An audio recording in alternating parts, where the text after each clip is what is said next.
When you're thinking about starting your search, I know, Mike, you mentioned how you initially send a job description out to people you know and your network. There's routes people can take. People can go post it on every job board you can think of. You can hire recruiting and staffing firms. You can farm out the work itself, bring in a consulting shop. You can also do interns, follow some of the most recent schools that are popping up everywhere, like G School and things like that. How do you, other than what you mentioned, sending it out, what have you done over the past to get people's attention, I guess? All of that. There's no silver bullet. I mean, we've got not just one. I think each department at our company, has a recruiter they work with, and then we have so we have sort of a recruiter who will come in house, but then, different people have recruiters they know, and so we use recruiters.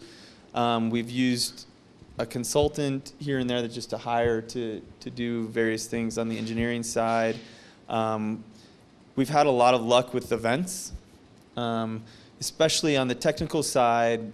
We always think, the best engineers and best product people are people who have a job and like their job and aren't looking for a job. So how do you find those people, right? Because those are the people you want. The people who are awesome and kick ass, there's no way an employer is going to let them go, and they're not looking on Craigslist or AngelList for jobs. So going to events, making sure people know that you're hiring, what your company's about, interesting opportunities, that's been helpful. The referrals, all around, tapping your network. Do you have employee referral bonuses? We just started one last week. Okay. And, we was a big debate about how much money we should have it be. So now it's $500 if you refer someone and come in.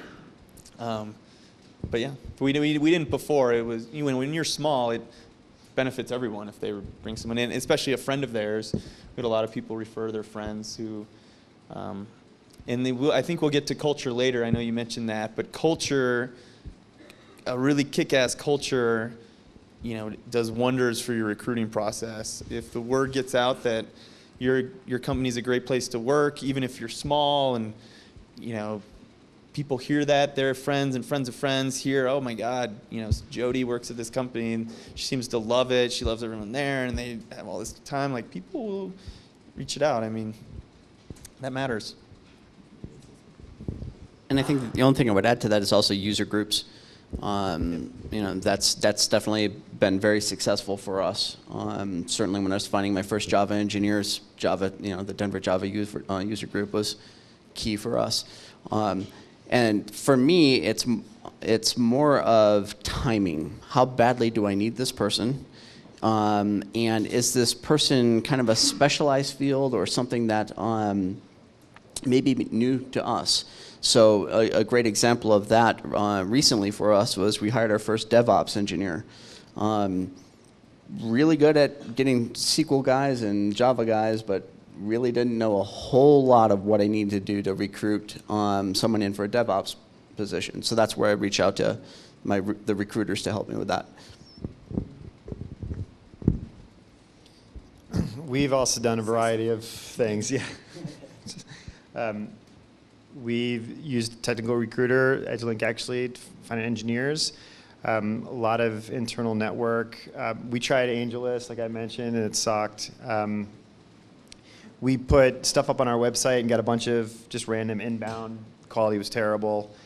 For us, it's mainly been network. I don't know if you guys are familiar, but a couple of the big organizations in town, like Techstars, there's a big mailing list. So candidates come in and they get circulated to a lot of the portfolio companies. A lot of venture firms do the same thing. So if people are looking for jobs, if they're doing their research, like researching a venture fund, and they want to work for one of the portfolio companies in that fund, and they reach out to the fund directly, that's a great way to do it. We see this every day, one or two come across every day, and it's extremely high quality individuals that are, currently employed, and it's always like thinking about moving, want to move back to Colorado. It's like that type of thing. just starting the process, it's exactly where you want to be when you're talking to someone early. So